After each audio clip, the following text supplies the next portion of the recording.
The Hidden Curse of Osiris, the air in the catacombs of the ancient Saqqara necropolis, hung heavy, carrying with it the scent of decaying dust and stale incense. That wouldn't stop Professor Alan Morris, the British Egyptologist, and his team. It wasn't the cold of dampness or ancient stone pyramids, but something else, a chill carrying with it a sense of hidden anticipation. Dr. Youssef El-Masri, Maurice's loyal assistant, translated the inscriptions in a hushed voice. "Let him who awakens the sleeper beware." They took these warnings very seriously, Professor.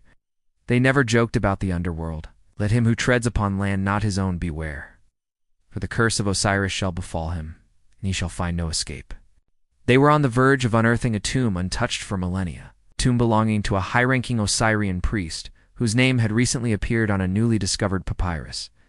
Khonsu, guardian of the underworld's gates. He became pale, withdrawn, talking about a suffocating sensation, as if an unseen hand was pressing on his throat. Night the team woke to his piercing screams. They found him writhing on the ground, his eyes tightly shut, muttering incoherent words in ancient Egyptian.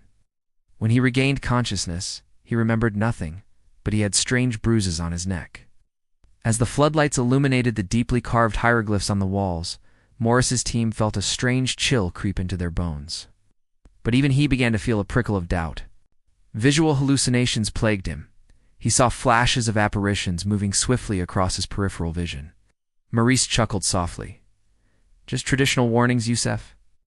All ancient superstitions, curses, awaiting the next victim who dared to disturb the guardian of the underworld's gates.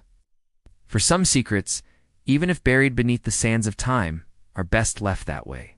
He couldn't see it, but he felt its presence. It was choking the air from his lungs. He fell to his knees, struggling to breathe, as visions flooded his mind. Youssef's contorted face in terror. The priest's black eyes from the ebony statue glowing in the darkness, and shadows dancing on the tomb walls, laughing ferociously. His tent was found turned upside down, but nothing else. Morris began to feel genuine panic.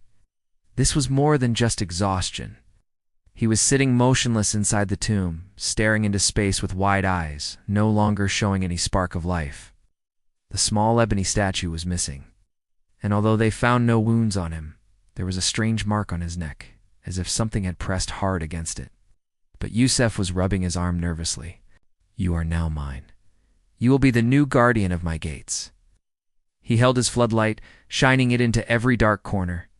When he reached the empty sarcophagus, he felt an intense cold, stronger than ever before. His blood froze when he heard a faint sound, like the whisper of a cold wind calling his name. With each artifact extracted, with each canopic jar unveiled, the atmosphere grew tenser. The lights in the temporary camp outside the tomb flickered intermittently. Faint whispers came from deep within the earth. Oh. Team members spoke of shared nightmares. Nightmares of shadows moving in corners, and glowing eyes following them in the dark. On the 5th day, they found the stone sarcophagus. It was massive, intricately adorned, as if pulsating with a life of its own. The statue emanated a sense of hidden malice, a latent power that couldn't be explained. When they lifted the heavy lid, they didn't find the expected mummy. Instead, there was something else. Inside, there were only layers of partially charred linen wrappings, and in the center, a small ebony statue of a kneeling priest. His eyes made of gleaming black obsidian, as if watching every move. That same night, strange events began. Dr. Liam, the team's anthropologist, was the first to be noticeably affected. Morris insisted it was all due to exhaustion. "This is just an illusion, everyone. Don't let the atmosphere get to you." Events escalated terrifyingly when Dr. Youssef disappeared. He left no trace. That night, Maurice decided to stay alone in the tomb, determined to uncover the mystery of Youssef's disappearance. He turned quickly, but no one was there. Then he felt a cold hand touch his neck. He heard another voice, this time closer, as if coming from inside his head. "You have awakened me, intruder." The next morning, the rescue team found Professor Morris. On the wall behind him, in faint red lines, a single word was written in hieroglyphs, which had not been there yesterday.